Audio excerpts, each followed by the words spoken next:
March മാസത്തോടുകൂടി complete ചെയ്യാൻ വേണ്ടി സാധിക്കും. ഇപ്പൊ ജനുവരിയാണ്, ഒരു മാസത്തോടുകൂടി ഫെബ്രുവരി മാർച്ച് മാസം. ഇപ്പൊ ലാസ്റ്റ് ഡേറ്റ് വന്നിരിക്കുന്നത് മാർച്ച് 24 എന്നുള്ള ഡേറ്റ് ആണ്. ഏറ്റവും അവസാനത്തെ ഡേറ്റ് എന്ന് പറഞ്ഞാൽ മാർച്ച് 24 ആണ്.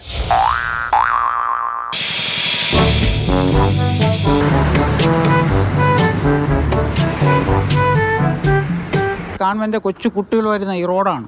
ഈ ആരാണ് ഈ കോൺട്രാക്ട് എടുത്തത് നമുക്ക് പോലും അറിയില്ല. ഇത്രയും മാസമായി ഈ കണ്ടീഷനിലാണ് കിടക്കുന്നത്. എന്ത് ചെയ്യാൻ പറ്റും? ജനങ്ങൾക്ക് നടന്നു പോകാൻ വയ്യാത്ത ഒരു സ്റ്റേജാണ്. ബിസിനസ് ആണെങ്കിൽ എല്ലാം മുടങ്ങിക്കിടക്കുന്ന ഈ ഏരിയയിൽ. വിവിധ റോഡുകൾ വിവിധ ടെൻഡറാക്കാൻ മുറിക്കുന്നതിനെതിരെ ചിലർ നിന്നു. അതൊക്കെ പല താല്പര്യക്കാരിയിൽ ഉണ്ടാവുമല്ലോ. പക്ഷെ അന്ന് ഞങ്ങൾ ഉറച്ചു നിന്നു, ഇങ്ങനെ മുറിച്ച് വിവിധ റോഡുകളാക്കി ടെൻഡർ ചെയ്താലേ ഇതിന് റിസൾട്ട് ഉണ്ടാവും. അതാണ് ഇപ്പോൾ കാണുന്നത്.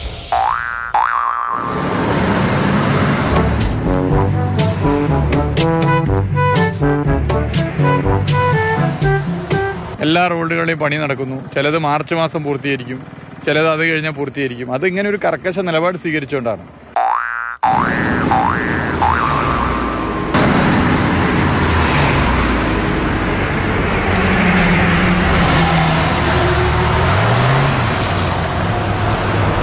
യാതൊരു കാരണവശാലും ഇവിടെ എന്ന് വെച്ചാൽ ഹോസ്പിറ്റലുണ്ട്, ഹോസ്പിറ്റലിൽ പോകുന്ന വരത്തില്ല. അവർ അതിലേക്ക് ഇറങ്ങിയൊക്കെയാണ് ഹോസ്പിറ്റലിൽ പോകണം. പിന്നെ സ്കൂളിൽ പോകുന്ന പിള്ളേരെല്ലാം വേണം. ഇവിടെ വീണ് ഒരു പയ്യന് തന്നെ മൂന്ന് തയ്യൽ. പക്ഷേ ജല്ലാശ്ശേരി കൊണ്ടുപോയി തയ്ക്കാൻ സൂചിയില്ലെന്ന് പറഞ്ഞാൽ അവർ മെഡിക്കൽ കോളേജിൽ അയച്ചു. അത് വേറെ സിസ്റ്റം. അങ്ങനെയായിരുന്നു. ഇവിടെ പിള്ളേരൊക്കെ നിറച്ച് വീണിട്ടുണ്ട്. ഇവിടെ സ്കൂളിൽ പോകുന്ന പിള്ളേരൊക്കെ ചരക്കി വീഴും.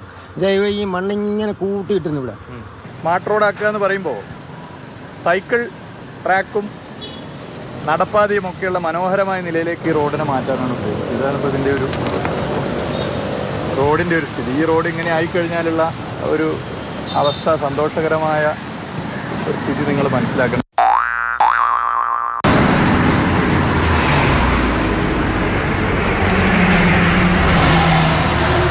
ഇന്ന് തീരും നാളെ തീരും എന്നൊക്കെ പറയണം, അല്ലാതെ വേറെ ഒന്നും നടക്കില്ല. നമുക്ക് വണ്ടി ഓടാനും പറ്റുന്നില്ല, ഒന്നും പറ്റുന്നില്ല.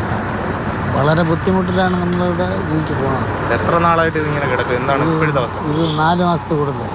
മെയ് മാസം അവസാനമായിരുന്നു ഇതിൻ്റെ പ്രവൃത്തി പൂർത്തീകരിക്കേണ്ട നിശ്ചയിക്കപ്പെട്ട സമയം. എന്നാൽ അതിൻ്റെ ഏകദേശം 2 മാസം മുമ്പ് തന്നെ, ഏപ്രിൽ മാസം തുടക്കത്തിൽ തന്നെ ഈ റോഡ് തുറന്ന് പ്രവർത്തിപ്പിക്കാനാകും.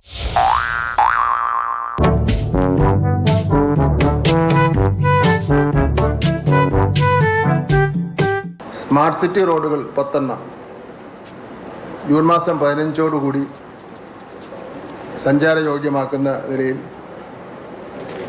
പൂർത്തീകരിക്കുമെന്നുള്ള നിലയിലുള്ള തീരുമാനമാണ് കൈക്കൊണ്ടത്.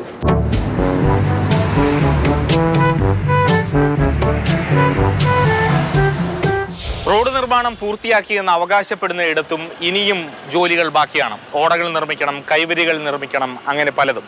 ചുരുക്കി പറഞ്ഞാൽ സ്മാർട്ട് റോഡ് നിർമ്മാണം ഉടനൊന്നും പൂർത്തിയാകുമെന്ന് തോന്നില്ല. ഒരു പക്ഷേ മാസങ്ങൾ എടുത്തേക്കാം. ഈ വോട്ട് ചെയ്ത് ജയിപ്പിച്ച ജനങ്ങളോട് എന്തെങ്കിലും പ്രതിബദ്ധതയുണ്ടെങ്കിൽ ഇനിയെങ്കിലും അവരെ പറഞ്ഞു പറ്റിക്കരുത്. അരുൺ മുരളീധരനൊപ്പം AK സ്റ്റെഫൻ, മാതൃഭൂമി ന്യൂസ്, തിരുവനന്തപുരം.